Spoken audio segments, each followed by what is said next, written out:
Welcome to Recapping Movie Explained. In the opening scene of the film, we see a young girl named Anne praying in her room. When her mother knocks on the door to ask her to let her in, Anne continues to pray, and Anne's mother becomes enraged and violently smashes the door with her skull. Now that Anne is an adult, she is a nun, as evidenced by the fact that she is seen with Dr. Peter.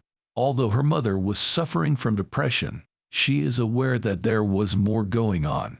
We then witness the St. Michael's School of Exorcism in Boston, which has been rebuilt to teach priests in the practice of exorcism in response to a global rise in demonic possessions. She used to sometimes love her a lot, but she also used to hurt her, and she is aware that she is possessed. And is a nursing student at the same institution, and we observe her in Dr. Peter's class, a psychiatrist.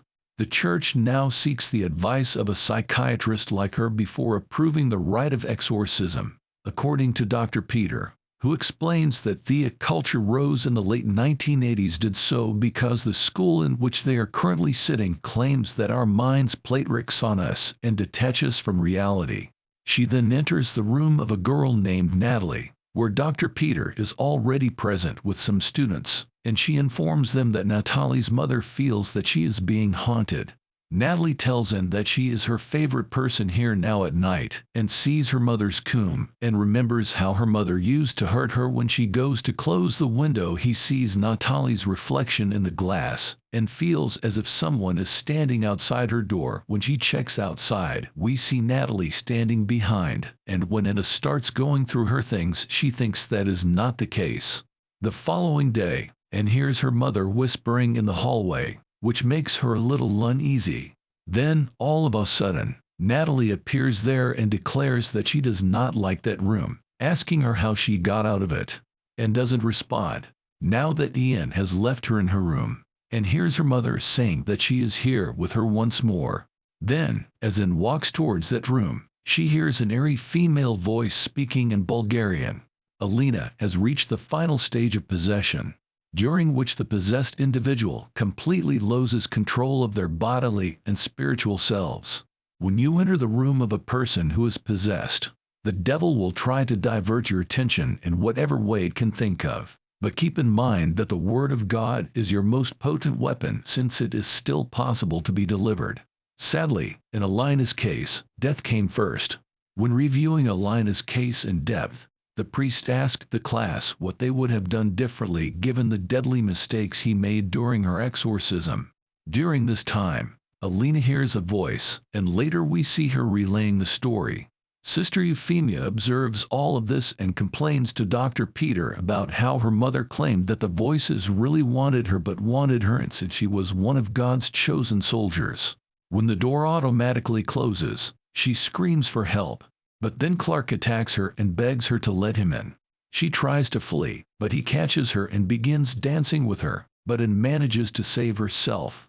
Father Quinn and Sister Euphrosia then show the Cardinal Matthews this video footage, and he claims that this demon attacks Sister Anne without warning. Sister suggests that they send Anne back to the convent for her protection, but Father Quinn disagrees.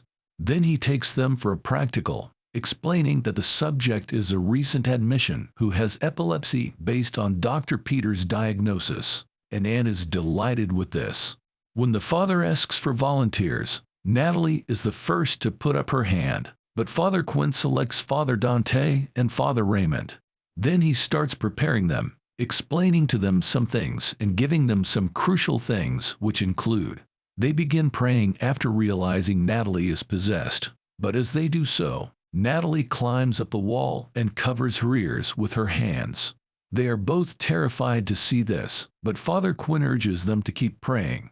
As they do so, Natalie jumps down and moves towards the mirror where Anne is standing. She covers her eyes with her hands and begins telling Anne to let her in. When they realize this, they stop praying, and she attacks him from underneath the bed. Natalie then stands on the opposite side of the bed and notices that the other person enters the room. She tries to speak to her, but Natalie starts screaming. But after a while she becomes normal and suddenly falls down and her hair starts entering her mouth. Father Dante and Raymond tried to pull the hair out of her mouth, and Father Quinn and Ian start reading prayers, and only then does a hand come out of Natalie's mouth, after which she becomes normal. She tries to calm Amelia down when they begin the exorcism after he tells her that he has no other choice and that he saw that she can connect to the demon. After that he takes her to his house and says that his sister has been sleeping for 3 days, but suddenly Amelia wakes up and Dante tells her that it has come to help. When Amelia asks and responds that she understands how it feels when something is developing inside of you, Amelia remarks that at least her child knew who his father was before all the candles in the room suddenly go out. After this, Amelia's abdomen returns to normal, the candles light on their own, and their exorcism is finally successful.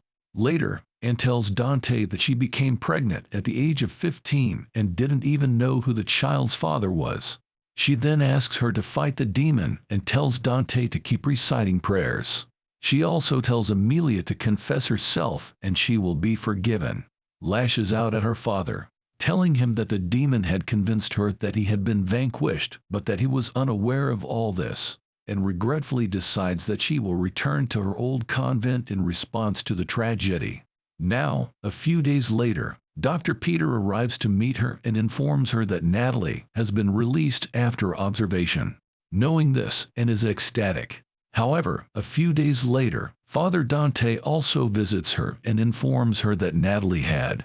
I asked him why he was telling her all of this, to which he replied that it was because she gave it to him, saying that she got it when she came to St. Mary's and that she had wrapped it around her baby girl's address the day she gave her up for adoption.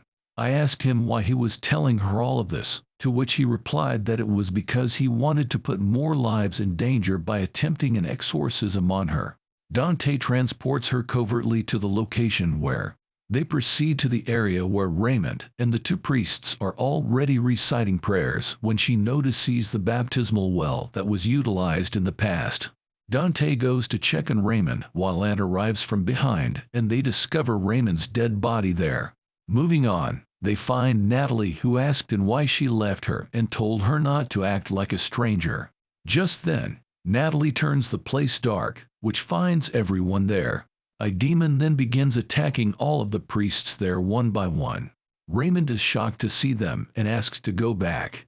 Ian orders Dante to flee once Natalie approaches and hugs her.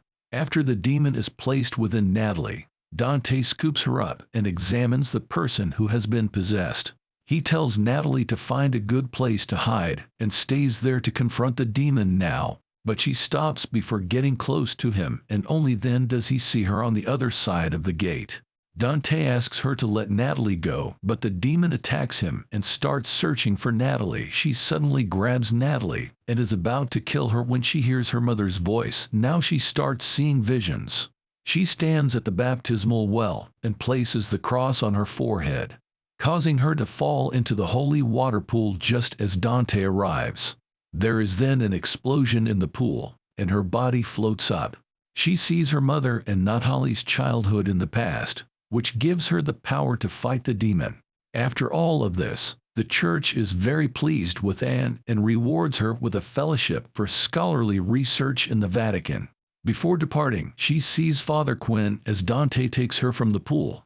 Acknowledging him, Father Quinn warns her to be cautious because she now knows the devil, and the devil knows her. As her cab stops at a location, and notices a strange woman staring at her. Later, she realizes that the cab driver is the same elderly man who had harassed her in the church. She tries to exit the vehicle, but the woman is standing outside and her cab driver is sitting right next to her. She arms herself with a crucifix as the driver growls and follow my channel to never miss new video updates. Many thanks for doing that watching.